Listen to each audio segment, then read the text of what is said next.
Hello दोस्तों, स्वागत है आप सभी का आपके अपने YouTube चैनल एग्ज़ाम तैयारी विथ रवि पर। दोस्तों, आप सभी को पता है आपकी एसएससी एमटीएस को लेकर एग्ज़ाम चल रही हैं और आज कोई भी एग्ज़ाम नहीं है, लेकिन हम कुछ एक्सपेक्टेड क्वेश्चंस को विथ डिटेल यहाँ पर देखेंगे ताकि आपको आने वाली एग्ज़ाम्स में दोस्तों यहाँ पर हेल्प मिल सके। जो क्वेश्चंस आप लोगों को पूछे गए हैं उनको भी हम यहाँ पर इस वीडियो के अंदर कवर करने वाले हैं। इसके अंदर हम टोटल 25 प्रश्नों को कवर करेंगे। अगर आपको ये वीडियो पसंद आता है दोस्तों, इस वीडियो को लाइक करना बिल्कुल भी मत भूलना। तो चलिए स्टार्ट करते हैं। पहला प्रश्न पूछा गया था आप लोगों को दोस्तों, ब्रह्म समाज की स्थापना किसने की थी? दोस्तों, ब्रह्म समाज की स्थापना राजा राम मोहन राय के द्वारा की गई थी। तो ये आप लोगों के लिए राइट आंसर हो जाएगा।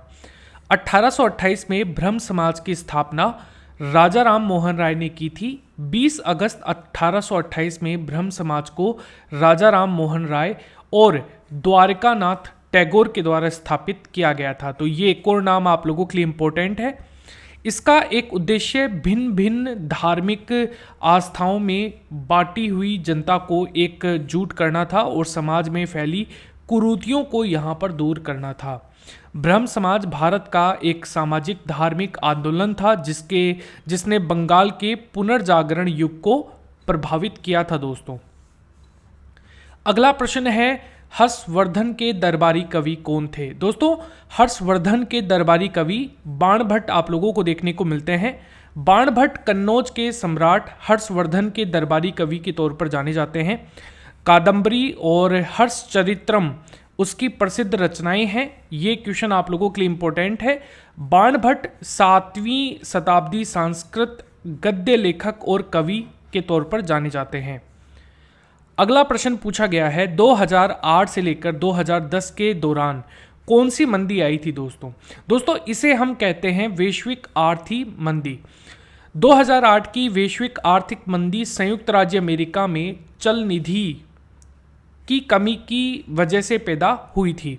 यह बड़ी वित्तीय संस्थानों के पतन, राष्ट्रीय सरकारों द्वारा बैंकों की जमानत और दुनिया भर में शेयर बाजार की गिरावट का कारण बना था और इसमें काफ़ी लोगों ने आत्महत्याएं की थी। बहुत लोग जो हैं दोस्तों शेयर मार्केट के अंदर अपना सब कुछ गंवा बैठे थे। दोस्तों, अगर आपको ये वीडियो अच्छा लग रहा है, वीडियो को लाइक जरूर कीजिएगा। आपको ये वीडियो कैसा लगा कमेंट करके आप मुझे बताइएगा। और दोस्तों, अगर आप एमटीएस को लेकर एमटीएस की सभी एग्जाम्स के एनालिसिस अगर आप हमारे साथ जुड़कर देखना चाहते हैं तो आप इस चैनल को सब्सक्राइब करना बिल्कुल भी मत भूलना। अगला प्रश्न पूछा गया है दोस्तों, रुक्मणी देवी अरुणडेल का संबंध किस नृत्य से है? दोस्तों, इनका संबंध है भरतनाट्यम से। इन्हें 1956 में कला के क्षेत्र में पद्म भूषण से सम्मानित किया गया था। 1957 में इन्हें 1956 में कला के क्षेत्र में AM संगीत नाटक अवार्ड और 1967 में इन्हें यहाँ पर संगीत नाटक अकादमी फेलोशिप दिया गया था दोस्तों। अगला प्रश्न है, चुनाव संशोधन अधिनियम 2021 किस मंत्रालय के अंतर्गत कार्य करता है? दोस्तों, ये करता है कानून और न्याय मंत्रालय। अगला प्रश्न है, पौधे के जड़ से खनिज पौधे के अन्य भागों तक कौन पहुंचाता है? दोस्तों, ये पहुंचाता है जाइलम। अगला प्रश्न है, यहाँ पर इसके अंदर कुछ डिटेल हम देख लेते हैं। पौधे में पानी और खनिज को जाइलम कोशिकाओं के माध्यम से मिट्टी से पत्तियों तक पहुंचाया जाता है। जड़ों, तनों और पत्तियों की जाइलम कोशिकाएं आपस में जुड़ी हुई होती हैं, जिससे एक संवाहनक चैनल बनता है जो कि पौधे के शरीर के सभी हिस्सों तक पहुंचता है। जड़ कोशिकाएं मिट्टी से आयरन लेती हैं दोस्तों। अगला प्रश्न है, सबसे पुराना टेनिस टूर्नामेंट कौन सा है? दोस्तों, ये है विंबलडन प्रतियोगिता। विंबलडन सबसे पुरानी प्रतियोगिता है जिसकी स्थापना 1877 में हुई थी। इसके बाद 1881 में अमेरिका, 1891 में फ्रेंच और यहाँ पर अमेरिकन ओपन, ठीक है, और फ्रेंच ओपन, और 1905 में ऑस्ट्रेलियाई ओपन देखने को मिलता है। टेनिस का खेल इन 4 प्रमुख चैंपियनशिप या फिर ग्रैंड स्लैम द्वारा परिभाषित किया जा सकता है। अगला प्रश्न है, किस केंद्र शासित प्रदेश में उच्च न्यायालय है? दोस्तों ये है दिल्ली के अंदर। दिल्ली भारत का एक केंद्र शासित प्रदेश है जिसका अपना उच्च न्यायालय है। उस्ताद सफ़ात अहमद खान किस वाद्य यंत्र से संबंधित हैं? दोस्तों उस्ताद सफ़ात अहमद खान हिंदुस्तान शास्त्रीय संगीत के क्षेत्र में अग्रणीय तबला वादकों में से एक आप लोगों को देखने को मिलते थे। अगला प्रश्न है, हॉकी टीम में कितने खिलाड़ी होते हैं? तो दोस्तों हॉकी टीम में टोटल 11 खिलाड़ी होते हैं। अगर हम अलग अलग खेलों की बात करें, जैसे कि बेसबॉल की बात करें 9, रग्बी फुटबॉल की बात करें 15, सबसे ज़्यादा खिलाड़ी होते हैं। पोलो 4, वाटर पोलो 7, खो खो दोस्तों 9, कबड्डी 7, हॉकी दोस्तों 11, फुटबॉल 11, वही क्रिकेट 11, यहाँ पर नेटबॉल दोस्तों 7, चेस 2, स्नूकर 1, वॉलीबॉल 6, टेनिस यहाँ पर 1 या फिर 2 दोनों ही हो सकते हैं। यहाँ पर मतलब एक साइड में एक खिलाड़ी हो सकता है, 2 खिलाड़ी भी हो सकते हैं, ठीक है, ये वन साइडेड है, ठीक है। टेबल टेनिस दोस्तों 1 या फिर 2 दोनों तरफ, ठीक है, क्योंकि सिंगल्स भी होता है, डबल भी होता है। अगर आपने अभी तक हमारे चैनल, अगर आपने हमारा वीडियो लाइक नहीं किया है तो प्लीज़ लाइक कीजिएगा अगर आपको पसंद आए, वरना कोई दिक्कत नहीं है। कमेंट करके आप मुझे बता सकते हैं कि किस नए टॉपिक पर आपको वीडियोस की ज़रूरत है। अगला प्रश्न है, पंचामृत योजना किस राज्य से संबंधित है? दोस्तों ये है उत्तर प्रदेश से संबंधित। उत्तर प्रदेश में गन्ने की खेती में दुगनी आमदनी करने के लिए, गन्ने की उपज में बढ़ोतरी करने के लिए उत्तर प्रदेश के गन्ना विभाग ने यूपी पंचामृत योजना की शुरुआत करी है। अगला प्रश्न है, the man who knew infinity A life of genius Ramanujan के लेखक कौन है? तो दोस्तों इसके रामानुजन के लेखक हैं श्रीनिवास रामानुजन। श्रीनिवास रामानुजन 22 दिसंबर 1887 में दोस्तों इनका जन्म हुआ। वह एक महान भारतीय गणितज्ञ थे। हर साल 22 दिसंबर को महान गणितज्ञ भारतीय गणितज्ञ श्री रामानुजन का जयंती को चिन्हित करने के लिए राष्ट्रीय गणित दिवस के तौर पर मनाया जाता है। अगला प्रश्न है, अम्ल क्षार अभिक्रिया कौन सी अभिक्रिया है? दोस्तों यह है उदासीनीकरण की अभिक्रिया। जब रासायनिक अभिक्रिया में अम्ल व क्षार क्रिया कर लवण व जल बनाते हैं तो वह अभिक्रिया उदासीनीकरण की अभिक्रिया कहलाती है। अगला प्रश्न है दोस्तों, निम्नलिखित में से कौन सा मौलिक अधिकार है? यह है स्वतंत्रता का अधिकार, समानता का अधिकार। मौलिक अधिकार टोटल 6 हैं, आपको पहले पता है 7 थे। फिर यहाँ पर संविधान संशोधन के द्वारा संपत्ति का मौलिक अधिकार हटा दिया गया है। अब वो हमारा कानूनी अधिकार है जो कि आर्टिकल 300A में आप लोगों को देखने को मिलता है। वैसे 6 कौन कौन से हैं? समानता का अधिकार, स्वतंत्रता का अधिकार, शोषण के खिलाफ अधिकार, धर्म की स्वतंत्रता का अधिकार, सांस्कृतिक और शैक्षणिक अधिकार और संवैधानिक उपचारों का अधिकार। दोस्तों मैं आपसे एक क्वेश्चन पूछना चाहूंगा, देखिए कितने लोगों को ये चीज पता है, शोषण के खिलाफ अधिकार कौन से आर्टिकल में आप लोगों को देखने को मिलता है? ठीक है। अगला प्रश्न है, असम में चावल की नई फसल काटने के पहले कौन सा त्यौहार मनाया जाता है? तो दोस्तों ये मनाया जाता है बोहाग बिहू।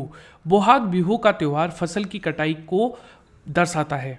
ये त्यौहार असम के नव वर्ष का भी प्रतीक माना जाता है। खास बात यह है कि इस त्यौहार को 7 दिनों तक मनाया जाता है दोस्तों।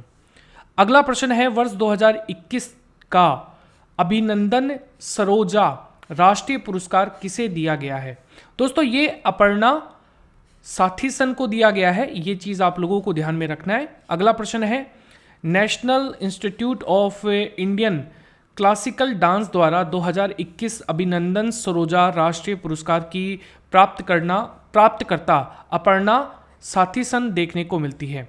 दोस्तों अपर्णा साथीसन जो है एक अंतर्राष्ट्रीय स्तर पर प्रशंसित कुशल नर्तिका हैं और इन्हें भरतनाट्यम, कुचिपुड़ी, मोहिनीअट्टम, कथक, ओट्टम थुल्लल आदि जैसे विभिन्न शास्त्रीय भारतीय नृत्य रूपों में निर्देशित किया जाता है।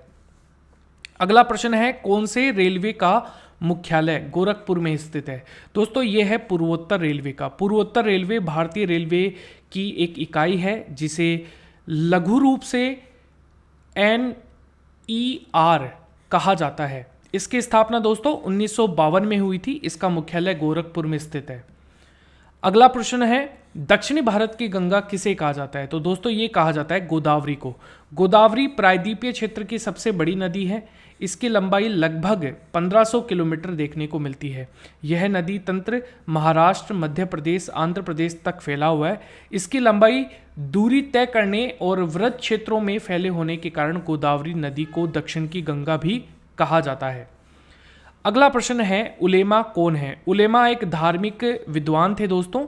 ये कुरान से प्राप्त ज्ञान यानी कि जो इल्म है और पैगंबर को आदर्श व्यवहार यानी कि जो सुन्ना है उनका मार्गदर्शन करते थे। मध्यकाल में उलेमा अपना समय कुरान का टीका यानी कि सफरिस लिखने और मोहम्मद की प्रमाणित उक्तियों और कार्यों को लेखबद्ध करने में लगाते थे। कुछ उलेमाओं ने कर्म कांडों यानी कि इबादत के माध्यम से ईश्वर के साथ मुसलमानों के संबंध को नियंत्रित करने और सामाजिक कार्यों यानी कि मामलात जो मिलने जुलने की जो चीज़ें होती है ना, मिलना जुलना, उसके लिए शेष इंसानों के साथ मुसलमानों के संबंध को नियंत्रित करने के लिए कानून तैयार करने को कार्य किया करते थे। अगला प्रश्न है, प्रार्थना समाज का संस्थापक कौन था? दोस्तों ये थे आत्माराम पांडुरंग। अगला प्रश्न है, 1867 ईस्वी में आत्माराम पांडुरंग ने प्रार्थना समाज की स्थापना की थी।